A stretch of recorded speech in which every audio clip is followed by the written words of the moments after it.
When was the last time you took a leap of faith, trusting that everything is going to work out? Do you crave growth, or are you merely content with the status quo?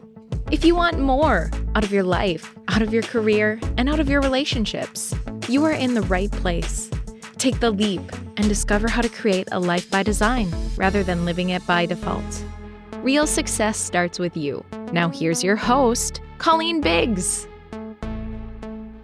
All right, listeners, hello, and welcome back to another episode of Take the Leap. I am your host, Colleen Biggs, and I'm very excited about today's episode.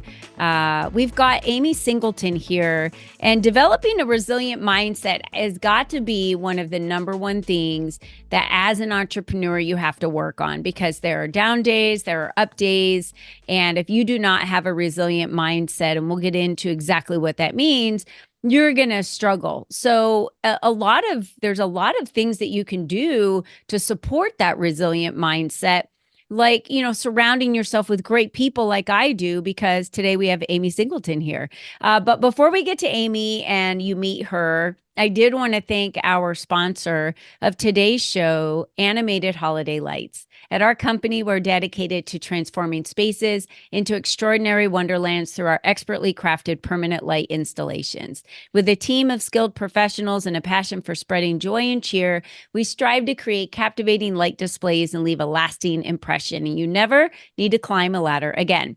Our lights can dance to music, any song, any color, any holiday. From residential homes to commercial properties, our permanent light installations are designed to enhance the beauty and festive spirit of any location. We take pride in our attention to detail, using high-quality materials and advanced techniques to create stunning visual experiences that surpass expectations. So join us in this magical journey as we bring the holiday spirit to life through our dancing permanent light installations. Explore our portfolio and see the transformative power of our work. Visit animatedholidaylights.com today and let us create an enchanting holiday spirit that will leave a lasting impression. And I have to say, you don't want to wait till the holidays. You want to get them up now. So you could have had them lit for Valentine's Day. You can light them for St. Patrick's Day. There's so many different times that you can light them. So they're fun for like having your favorite football team or basketball team or a birthday or whatever it is that you're utilizing. And they're just beautiful at night as down lights or security lights that you would have for your house. So thank you, Animated Holiday Lights, for sponsoring today's show. All right, let's get to Amy.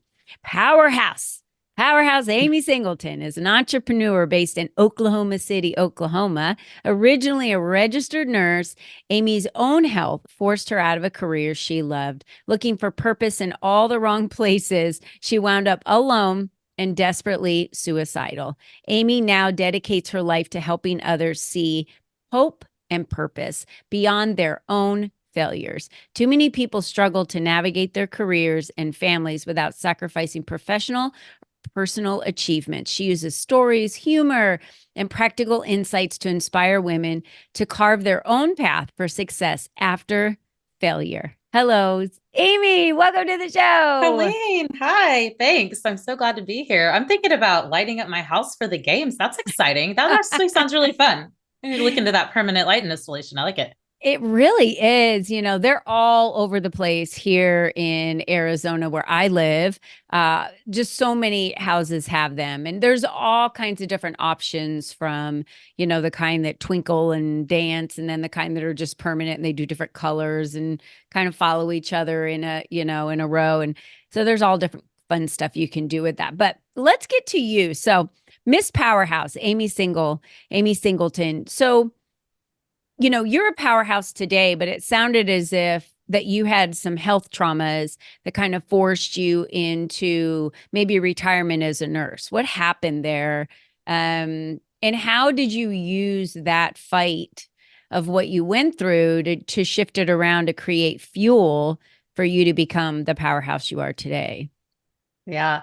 Well, thank you for having me. I'm excited to come and share my story. I feel like it's my responsibility to show people where they can get to from where they were. So for me, I was working as a registered nurse. I worked in the operating room, did open heart surgeries for over a decade, and some neurosurgery and other kinds of surgeries, but primarily open heart surgeries. Mm. And I was at a point in my life where I was very overweight. I was almost 300 pounds myself. And I was looking at that table going, this is going to be me. Oh my gosh. And that year in 2010, so many things happened. I filed for divorce from my husband, who I'd been with since I was 12 years old. After a very long time together and two children, I found out he was gay. So that Mm. was devastating. So that was kind of the first hit, so to speak, that Mm. happened. And then after that, I had a boyfriend. I had lost a lot of weight because I'd had gastric bypass surgery that year as well.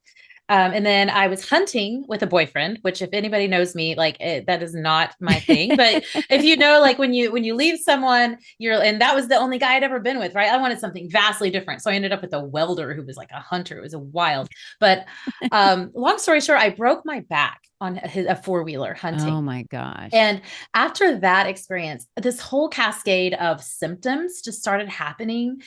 We didn't know what was wrong with me. It took a very long time for doctors to finally determine um, throughout that um, throughout that time that I actually had lupus and rheumatoid arthritis and several other autoimmune disorders. Wow. During that period, right after I broke my back, I became pregnant. I had a miscarriage, and then I got cancer and had to have a hysterectomy all within a year as well. So as all of these awful health things are going on, I was that boyfriend, we broke up, like he wasn't having that, right? Like we were too new. I was moved back in with my parents. I was in a wheelchair. I couldn't walk, I couldn't move. I was on so many medications, probably 35 different medications, from things for pain and like really heavy pain Yeah. medications, muscle relaxers, mental health pills, things for the cancer, things for the lupus, all the injections and the infusions and all of these medications that took me into the absolute darkest days of my life. I was Mm. so depressed. I just could not. I'm living back at home with my parents. I've been divorced. Everything that I tied my identity to Yeah. was gone. Mm. That my very first identity was really tied to that boyfriend and husband that I'd been with since like I've Yeah. known him since like the seventh grade, Colleen. That's all I knew was us two together. And so losing that, then I Yeah. lost the career, as a nurse. I couldn't help people if I'm the one in the wheelchair, right? So I had to Yeah. go and quit that job. And so um, I went through a period of several years where things were just really dark. Trying to crawl my way back out of that depression. I eventually ditched all of the pills, and I do not recommend anyone do this, but I cold turkeyed off everything, all the pain Wow. medicine. I was in a bad place with the narcotic pills. We've all heard the opioid crisis. It's so very true. It just kept taking more and more to get the same pain It relief. It was does. just Yeah. it was a very, very bad spiral. So I knew those things were bad. So I put all of them aside. Never had a drinking problem, never was a drinker, but I picked up a bottle because I was like, well, this seems more socially acceptable. It's safer, quote unquote. I thought it was going to be safer because it's legal. It's available Yeah. to everyone, right? And because I still had this giant, massive hole of pain, physical pain, as well as emotional pain. And I just didn't have the tools. I was not equipped to move beyond No. at And all. you were living at Um, home with your parents. Were you working at this time or were you in too much pain? Were you on no, disability? I was in a wheelchair and on Oh, disability wow. insurance. Yeah, it was tough. I eventually, moved out of my parents' house into a little duplex of my own in their neighborhood. Like I had to take it really, really step by step, but slowly but surely, I started putting my life back together. I had to lean into people. I had really distanced myself away from everyone, including my family at one point. Once I moved Yeah. out of their house, I went further into my depression actually before I was able to come back Oh, out of yeah. that. There Let's was a stop time. right there. I want to ask you because you ditched all the pills and everyone's like, okay, I have all these questions. I already know they do. You ditched all the pills and then why did you decide to move out of your parents' house? Did they want you out? Did you feel like you needed independence? Was there issues? All of that. All of Yeah, that. for Okay. sure. Yeah, all Yeah. of that. It Okay. was really tough living there because my kids were going back and forth every other week still between their father's Okay. house and my house, quote unquote, my house, which was my parents' house then. There was like they were parenting, I was parenting, I was drinking. My mindset Okay. was not right. And so I Yeah. wanted my freedom. I wanted to be away from them. They helped me to the point they could. And, you know, my parents were kind of exercising some what they would call tough love. I love I that. don't know that really worked or how that worked, but however it happened, we both found our way to where we Okay. needed to be again. Yeah. And yeah, I had to really remove myself from that and be alone for a while, which was really hard. And, you know, there were many times I was holding a handful of those pills that I ditched that I hadn't, you know, flushed or gotten rid of. I was just holding them on my hand, really thinking that I Yeah. was better off, that my kids were better off, that the world was better off, that I had nothing to offer, that I was just too far gone. Yeah. And You that were those just times rock bottom. it was just absolute rock bottom. Yeah. I mean, Yeah. I nearly lost everything. But slowly but surely through the power of God is the only one I can give credit to for that. But God, other people slowly started, you know, counseling, Yeah. therapy. And then finally someone reached out to me and was like, look, I know I was doing what I call vague booking. So like, I'm just like, I finally started like opening up the Facebook again. I mean, I was to the point, Colleen, I was laying on the couch. I wouldn't even turn on the TV, or if it was on, I wouldn't turn it off. I wouldn't change the channel. I couldn't want to, if that makes sense. I just couldn't Yeah. move. I wasn't feeding myself, wasn't doing anything productive for myself even. So a friend, a kind of an acquaintance that knew my ex-husband and me both called, and he's like, look, I see what's happening. And that was a really crappy thing that happened to Yeah. you, but you are so much better than this. Why are you letting this rock you to this point? I'm coming Yeah. by. And showed up at my door, drugged me out to lunch to his favorite Euro place in Norman, Oklahoma, and said, just sat across from me and said, look, you are better. You have to start moving. And so it was just someone else seeing something in me Wow. that What an it couldn't have angel. been. I mean, like, Right? God sent Yeah. you the most amazing person at your doorstep. And that's what it takes. So, y'all that are listening to this, think about that. Are you reaching out to people that you know are struggling and could use anything, some inspiration from you to get going? And Amy never would have reached out. You never would have reached out to anyone. Absolutely I mean, not.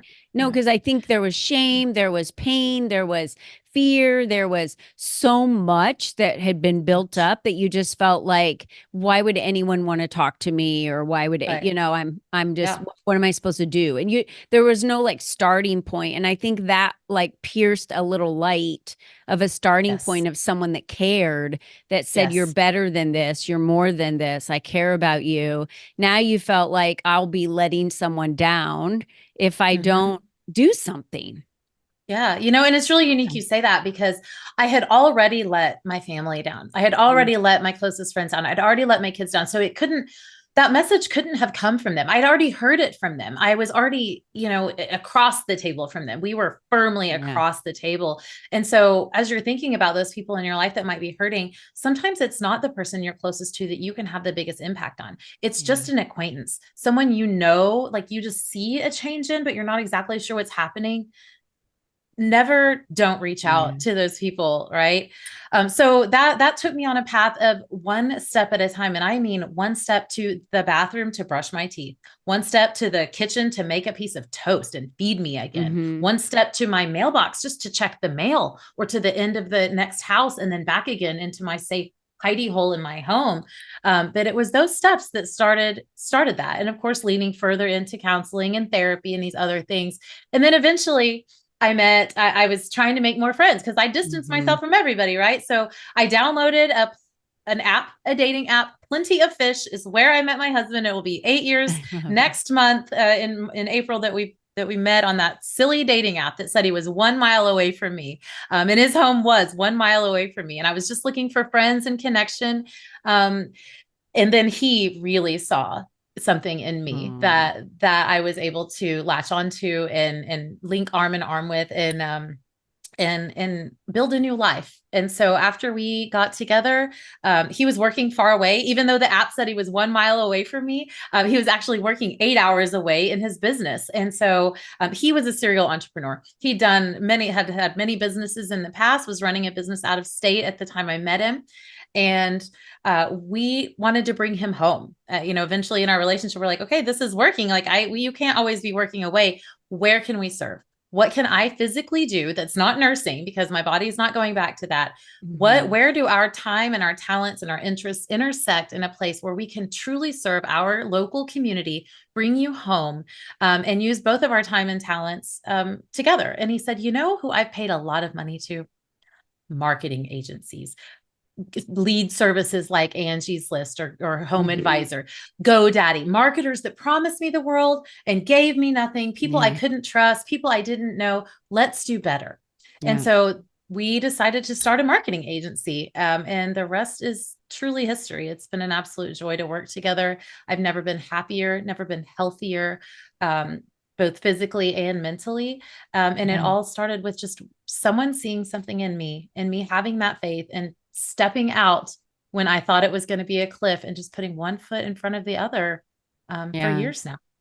So how long has that journey been since you were in that townhome, or do you remember how many years? Yeah, that was like 2014, so almost 10 years ago. Pretty recent, I think. Really recent, 10 years, right? Yeah, really recent. Pretty recent. And say, what steps have you taken since really meeting your husband and feeling again like you have a purpose and a reason to love again and a reason to get up off of the couch? What helped you build that resilient mindset? Do you work with individuals today also in helping them build that resilient mindset? How does that work? So I think really one of the first things, the first things I started doing was just digging in and trying to learn more about myself, trying to discover and uncover the things that had happened to me in my past and discover the reasons for my thoughts and behaviors and feelings, and working through so much of that in therapy. But ultimately, the resilience came when I started working with a mindset coach, and he taught me, hiring coaches, absolutely, when you get the right one, I mean, there's a million coaches for a million things, right? But when you find the right person that has done what you want to do and is at where you want to be, and can show you that path that is your individual path, but some tools that help you to get there. Recognizing that there are so many polarities in our life, there's the ups and downs, and trying to manage those polarities on a day-to-day basis and desensitize yourself to that. So I started doing a lot of prayer, a lot of meditation, the things you see all over the internet now, like ice baths and saunas and big heavy exercise and breath work, and all those things have really helped to shape who I am. These personal development books, God, my relationship with God has grown. I feel like business ownership, entrepreneurship is such a spiritual journey. I didn't know that at the beginning, but it has certainly become that. And truly identifying your purpose. I have my purpose written on a plaque over here on my wall, because that mindset coach helped me to understand that those things I'd tied my identity to, that first husband, that job. A lot of women tie it to their children, and a lot of women my age those kids are graduating and going off to college or moving out. And so when you tie your identity and your purpose to these temporary things, that are what he would call a finite project. These are finite projects. Even my marketing agency, Height, is a finite project, right? I won't be doing that when I'm 70. But what is the purpose that I can serve every single day, no matter where I'm at, no matter who I'm with? And that mindset coach, he always said to me, Amy, even if you end up in prison, because I'm voted like most likely to end up in jail for something, or prison, because who knows what wild thing Amy might do. But no matter where I end up, I can serve that purpose. And you can also serve that purpose within those finite projects, but understanding that those finite projects aren't something that you can hold on to forever, and that they will come and go, just like those polarities come and go, and being able to serve that purpose, which for me is bringing hope and purpose to people who have failed. Mhm. because I have failed, man. Colleen, I've messed up big. My health has been messed up. Other people have failed me. I didn't think that my ex-husband was going to come out as gay and fail our marriage. I had zero control over Yeah. that, but I had a responsibility in it. Sure. Absolutely. So taking personal responsibility and then understanding that I am fulfilling a purpose every Yeah. day within those finite projects that I work on has really what's been the thing that's helped me to develop that resilience. Yeah. And I think that the other thing that you had mentioned was finding your purpose through really loving working with people, supporting business owners in digital marketing, right? When you find something that you love to do. And I've noticed the absence in people when they're depressed or they're anxious. It's like they're missing something. There's that purpose, like that why I'm getting up every day, the why of why I'm doing things, you know? And I love Yes. that you say, find the purpose, work with someone, surround yourself with someone, and then write it out and know what it is, right? Know what it Mhm. is and go after it every day. And you're right, it's mainstream now for all of the modalities. There's a place very close to me called Reset. They have everything from red light therapy um, to compression therapy to cold plunges. They have all of that within their Wow. space so that you can go and reset. I love the word Yeah. reset because you reset your body, you reset your mind. And a lot of that is mind over matter, and you've got to breathe through some of what's happening, you know. And I really like it because it challenges you.